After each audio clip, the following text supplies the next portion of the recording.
What's going on, guys? Welcome back to the channel. It's your boy Sly Geordie, and welcome back to F1 25 driver career mode for the Imola Grand Prix. And if you missed last episode, it was the Miami Grand Prix. I wish I could show you the sprint results, but there seems to be a bug with that recently. They've just added that the feature where you could look at your sprint results, but it doesn't really show it. It just repeats the Grand Prix results, even though it does change at the top between it seems to change for Lando Norris on China, but it doesn't actually change for Verstappen because he did end up finishing last anyway. It just shows 20 instead of DNF. So hopefully that gets fixed in the first patch, whenever that is. But yeah, it was a chaotic episode in Miami, which included racing in the rain. And we were able to steal a P5 from Lewis Hamilton. So we've kind of been swapping positions with Lewis Hamilton recently in the standings. But like I've said in the past couple of episodes, it's only a matter of time before the guys behind us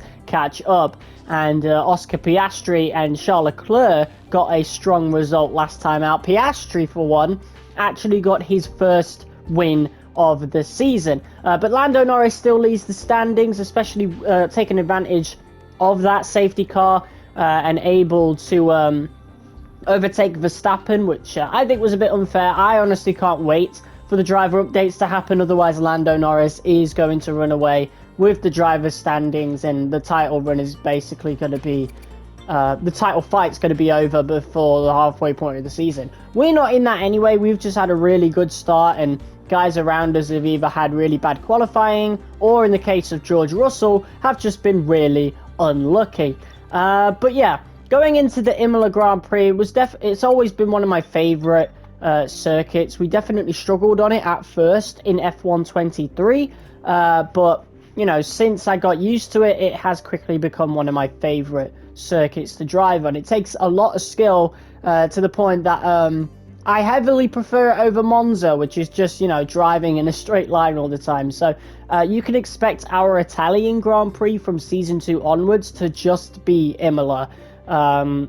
Especially since Imola might not be on the game after this year. Might be on F1 26 and the game after that if, you know, Portimao and France was anything to go by, especially Portimao. So maybe we'll get Imola next year's game, but, you know, chances are this will probably be the last game we have it, which is a shame. But in real life, you know, it's the last season we've had Imola. And yeah, we're going to get a street circuit in Madrid. So another Spanish Grand Prix. Okay, whatever. But yeah, there's nothing really else to talk about. We've got the rare floor under tray arriving soon. I don't know how many R&D points we've got. We might have enough to get a new item. We do have some weekly resources coming soon. So we could obviously go and improve the chassis with the tire analytics data. We definitely want higher lifespan in the tires, that's for sure. So I think that's definitely going to be the next thing we go for, provided this arrives, which it does. And there we go. Weekly resources have arrived. Say that our new parts have come through without any issue, so they'll be on the car ready for the next race weekend. Awesome. Hajar's already developing the tire analytics data, so good for him. I guess we could go for something else. I only have 448 to work with. So we could get one of the durability things. I'm cool with gearbox. I'm not really going to develop that at all. We've got 24 to use in the whole season, so there's really no point in upgrading that. I'm not going to touch it ever. The ICE might be worth doing. MGUH, MGUK, turbo. I think we're going to do the turbocharger, to be honest. But we ain't got enough R&D points for that, and I kind of want to, you know, save it for the aerodynamics. So I'll do my practice sessions and you know, get those upgrades in. We definitely need more chassis upgrades, but I think we've pretty much done all of them now. This one's unavailable. Requires front nose cone structure, which is all the way over here. So this is what we want to get next, because we're far behind the field, I think, in terms of the chassis. You can't really see. Usually you're able to, but whatever. Yeah, we just don't have it's the weakest part of the car pretty much. But other than that, I think I forgot a new helmet going into this weekend. It is a home race for us in Italy, but I decided to update the helmet. You know, I did say I was going to go more in line with the V-carb colors.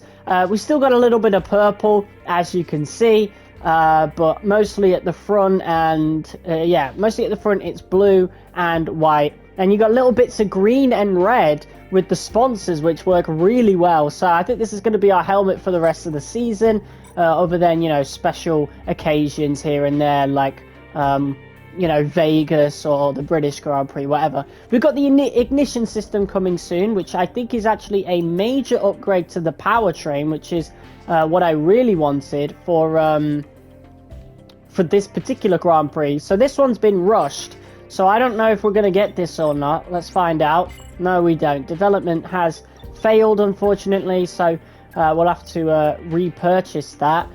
Which will be about 360 R&D points, and now won't arrive until after Monaco. But Monaco won't matter anyway in terms of actual power, but we need that. If we could get this powertrain upgrade in, that's going to make us the most powerful team on the grid in terms of engine, which will really help in terms of you know, power down the straights. But without further ado, we've got the Imola Grand Prix.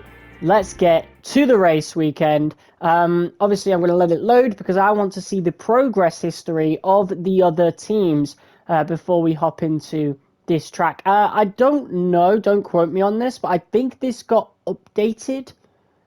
I don't know, though. Again, don't quote me on that, but I think it did get LiDAR scanned. I would have to double check. You'll know as soon as we get into qualifying anyway, but it's good to be back in a normal race weekend. The sprint weekends, I don't mind doing them, but it's editing them that's the issue. You know, they're always the longest episodes, and so they take me the longest to do. Well, let's have a look at progress history. Let's see who's bringing in upgrades going into this weekend. Of course, we are. I don't know if it was a minor upgrade or a major chassis upgrade, but we have overtaken Aston Martin. HAAS have overtaken Williams, so Williams once again are not bringing upgrades into this weekend. Alpine, they've brought in a minor upgrade. Kick Sauber have brought in a major upgrade, which is something they definitely need, because they're the only teams yet to score points in our alternate reality here. Mercedes will be hoping to score some points. I think they've brought in a minor upgrade alongside Ferrari. Red Bull have brought in an upgrade which has now put them equal with McLaren. So we may see a battle between Verstappen and Norris, and maybe Piastri. Tsunoda will be getting an improvement as well. But without further ado, I want to double check my vehicle before we do anything. We do have the energy store at 50%, but we can let that go on a little bit longer. I think we're fine for everything. And I'm not going to replace anything going into Monaco because it literally doesn't matter. Yeah, without further ado, let's get into qualifying for the Imola Grand Prix. Welcome along, everybody, to Imola, just down the road from Ferrari HQ, and they know a thing or two about pace, and pace today is king. It's qualifying day, and it's great to have you with us. So here we are at the new and improved LiDAR scanned Imola circuit, but if I'm going to be honest, guys, I don't really see as much of a difference between this and what it was before. Maybe it's been too long since I last played Imola on F1 24 and 23 by extension, but I really don't see huge differences like I was able to for Bahrain at a closer look, at least, Australia for definite, and Miami, you know. I could tell the differences in those tracks, obviously Japan as well, but with Imola, I just don't see it. I really don't. Maybe it really just didn't need an improvement at all, who knows? That's up for you guys to decide, but yeah, Imola was always one of those more difficult tracks for the overall player base. Definitely for me, it was very difficult at first, particularly Sector 1, but like Jeddah, once you get it down, it is pretty easy from there. In fact, it's a lot easier than Jeddah, to the point that Imola has actually become one of my favourite tracks on the calendar. But despite that, my first lap in Q1 wasn't the greatest. In fact, it was enough to get us knocked out, even slower than our teammate, but we managed to set a faster lap here at the end of it to get us P8. Unfortunately, that does knock Isaac down into the drop zone, but P16 isn't too bad for him. A couple of surprises. Albon and Alonso out. Although I think Albon getting eliminated really isn't surprising anymore, given how we always see one Williams eliminated in Q1 and then the other one does really, really well. So I'd be really surprised not to see Sainz in Q3. But Q2 was a really weird one. It said it was going to rain, so I thought I'd go out just to get a soft tyre run early. But as you can tell there, yeah, clearly the rain conditions have already happened, just like they did in Miami. So this is a bug. This is absolutely confirmed to be a bug, not by me, obviously, but by Codemasters themselves, EA, whatever. That's going to be fixed in the next patch, but regardless, it gets us eliminated. P11's not too bad, though. It makes it a little bit more interesting just to see who got into Q3 in place of us. And it looks like the upgrades for HAAS are coming into fruition. Ocon P10 and Behrman P6. That's crazy. And of course, one of the Williams gets into Q3 as well. It is Sainz. So yeah, it's always one Williams out in Q1 and then the other one gets to Q3. It's so strange. Antonelli in P9. So it's going to be very, very interesting to see how HAAS do, especially. This race has gone by several former names. The Italian Grand Prix, the San Marino Grand Prix, and now the Emilia-Romagna Grand Prix. It's race day. We're at Imola. Welcome. One lap of Imola, anti-clockwise of course, unlike most Formula One circuits, will take our drivers round 3.1 miles of track. 19 turns, 9 right-handers and 10 to the left. Drivers will need to be precise at the hairpin at turn 7, given the subsequent uphill section. Without a good exit from that corner, they'll lose a lot of time on that stretch. And alongside me, a man, well, what more can I say? But he's a legend. Anthony Davidson. Now, you're the racing driver in this partnership, so tell us about this racing driver. Put us in their shoes. How are they going to be feeling? Well, you've got to be prepared, Crofty. Before you even step foot inside the car, you've got to know, you've got to have a pre-race game plan. You've watched videos before you get into the car of previous races gone by. You know where you have to place your car if X, Y, or Z happens in front of you or behind you. So having this clear game plan is absolutely essential before you get in the car. Okay, as you know, this is the team's home race, which means it's extra important for everybody in this team. They've got friends here, they've got family here, they're all in the grandstands watching, so let's go and put on a good show for them. Yeah, so home race for V-Carb here. I doubt there's many people who actually care, though, about the Red Bull Junior team as much as the other teams in terms of, like, being your team to support, but it looks like we've got a two-stop race ahead of us. I don't know if any of the other teams are going for a two-stop. We know tyre wear is different within each teams, and I have noticed in the past few races some of the top teams are outplaying us or out racing us purely because, you know, down to tyre wear, they can just push a lot more than us. But we're going to go mediums, hard, so pretty standard strategy. Behrman's going to go on the soft, so I wonder if he can get a really good jump on the cars ahead. It's a very good start for Ollie, of course. I think it's his best start of the season. Charles Leclerc also got eliminated in Q2, or did he? I don't know. Maybe he was just maybe he got a good penalty or something. Piastri is down there as well. I was more focused on who made it through to Q3, but regardless, we are waiting for the 5 red lights to go out, and we are underway as Max Verstappen gets off the line, but so does Lando Norris in a very good fashion. They're going to be side by side going into turn 1. Let's see who comes out on top as Lando swoops round the outside. It's the championship leader going ahead of Max Verstappen here as we get the elbows out to push past Pierre Gasly. We have jumped up to P8.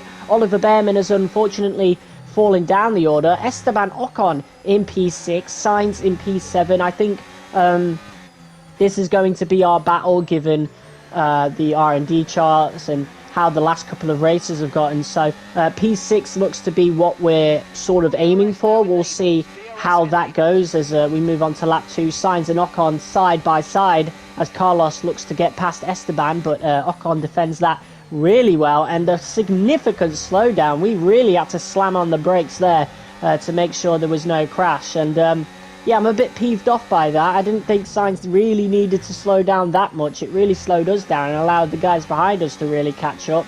So I'm going to chuck in a dive down the inside of Carlos here. We're going to be side by side going up the hill as Ocon tears off into the distance, but I'm sure we'll be catching up with him just fine as we just about power ahead of Carlos Sainz and get the move done. So we are now up to P7.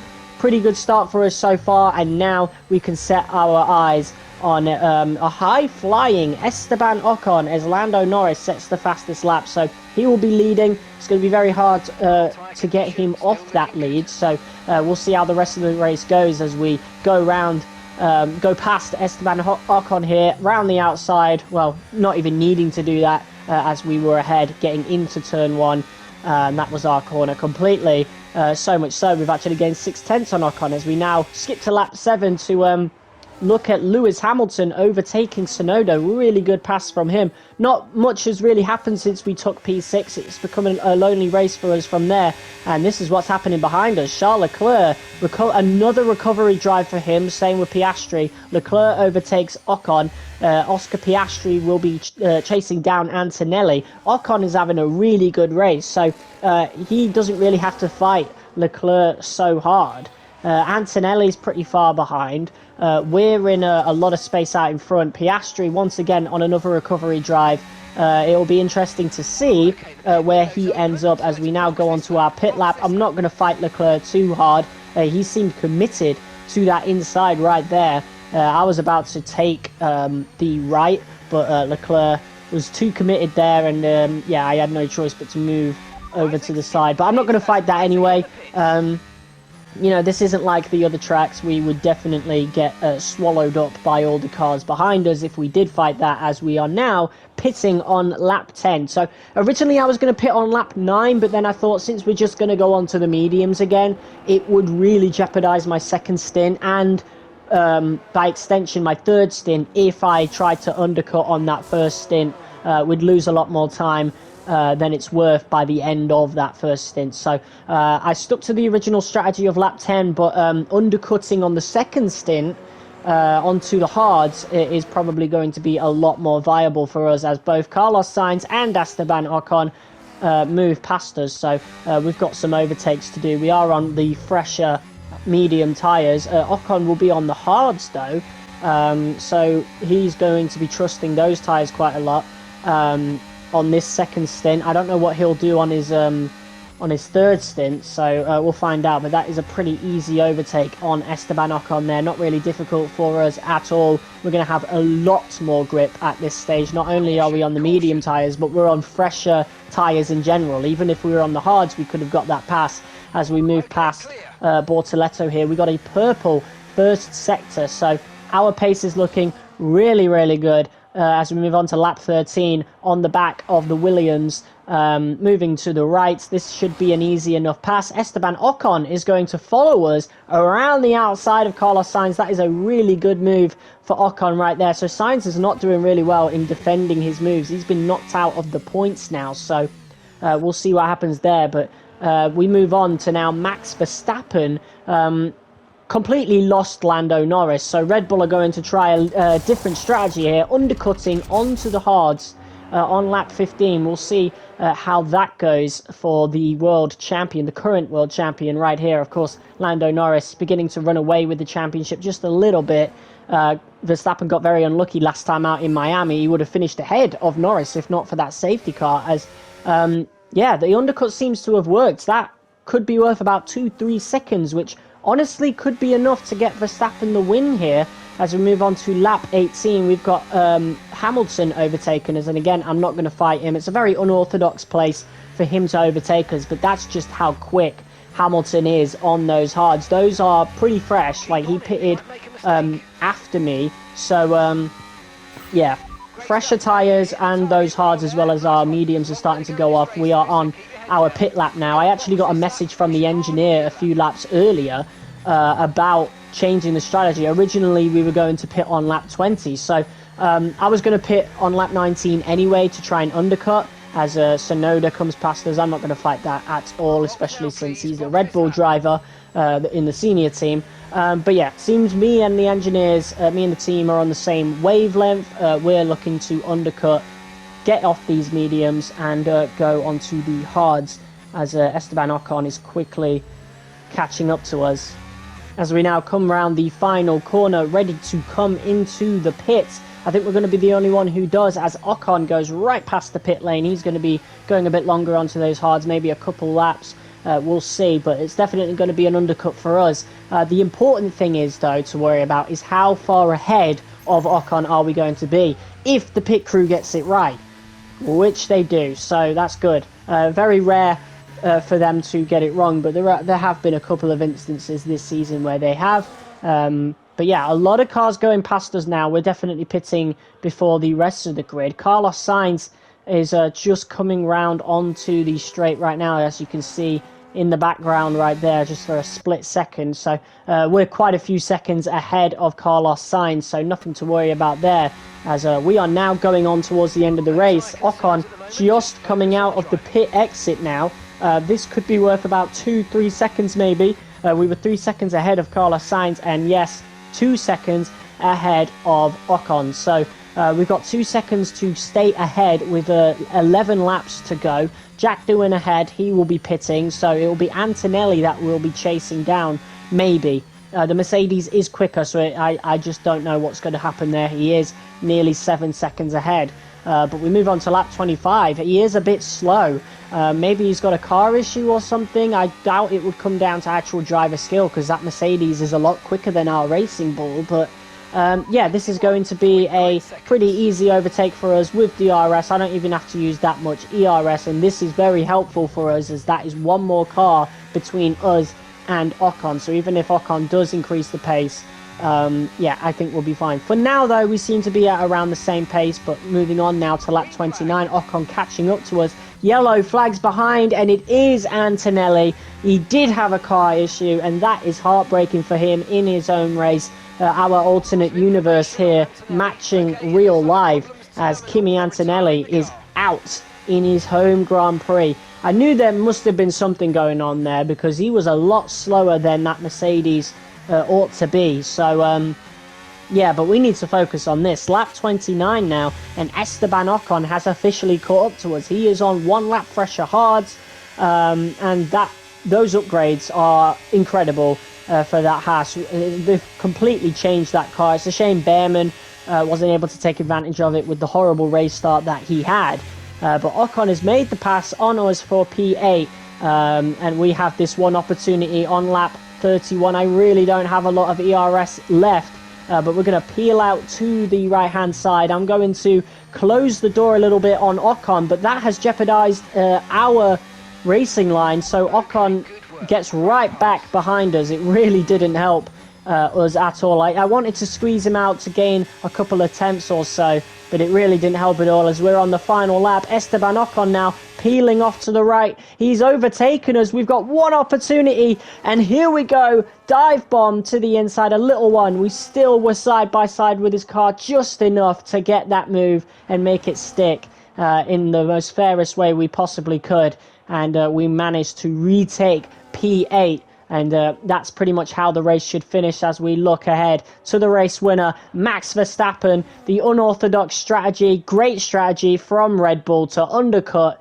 Lando Norris here, who comes home in P2. He'll be sad about that, as Yuki Tsunoda, a quiet but good race for Yuki. P3 for him. Lewis Hamilton, another quiet race for him as well in P4. An impressive recovery drive for both Piastri and Leclerc, who get P5 and P6 respectively. So, yeah, that just shows the pace of their cars. They really need to do better in qualifying, as George Russell does come home in P7.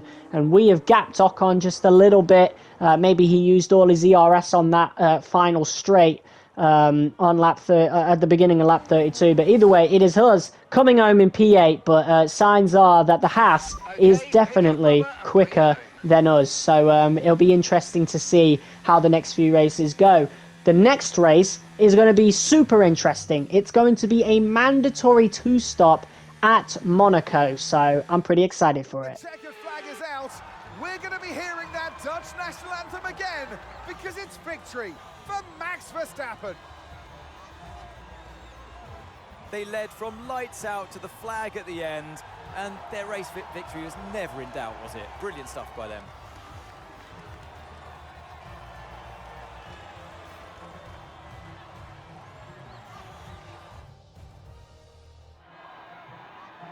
It's what every driver imagines when they start out on their long road towards Formula One. And for our lucky three today, here's the podium waiting for them. And for those that have missed the Dutch national anthem, fear not. It's back again, because Max Verstappen is back on the top step. Well, that victory has got to feel good, and I think that's the driver ratings coming into play, to be honest. Red Bull did get the undercut, sure, but Lando Norris was on fresher tyres after that, and he was never able to close the gap. So in clean air, Verstappen is still dangerous, and he still has what it takes to win this championship. It's really just going to come down to who is in clean air. Well, as long as Verstappen is anyway. I mean, if they're side by side, if they're close enough, if Lando is in DRS range, it's pretty much over from there. That's just how good the McLaren is. But a strong P8 for us, a P9 for Ocon, and Antonelli's DNF means Sainz does get points as well. Isaac Hadjar does really well to get into P13. Good for him. We have fallen to P6 in the driver's standings. I did say this was going to happen. In the next couple of races, we're going to see Tsunoda overtake us, and most likely Russell as well. So P8 is probably going to be what we're aiming for by the end of the season. Still ahead of Mercedes in the constructors' standings, though. That will be interesting, but I think Russell getting more points than us, will give Mercedes the win, and that is without even thinking about the driver ratings updates that will come at some point. Will that come in time for season 1? I don't know, but if it does, Antonelli will start picking up points as well, and it will be even more difficult for us to get into Q3. But yeah, that was the end of this episode of F125 Career Mode. If you guys liked it, be sure to hit that like button as hard as you possibly can, comment, share, and subscribe. Next video is the mandatory 2-stop race in Monaco, which I'm actually excited for, which is strange for Monaco. But until next time, see ya.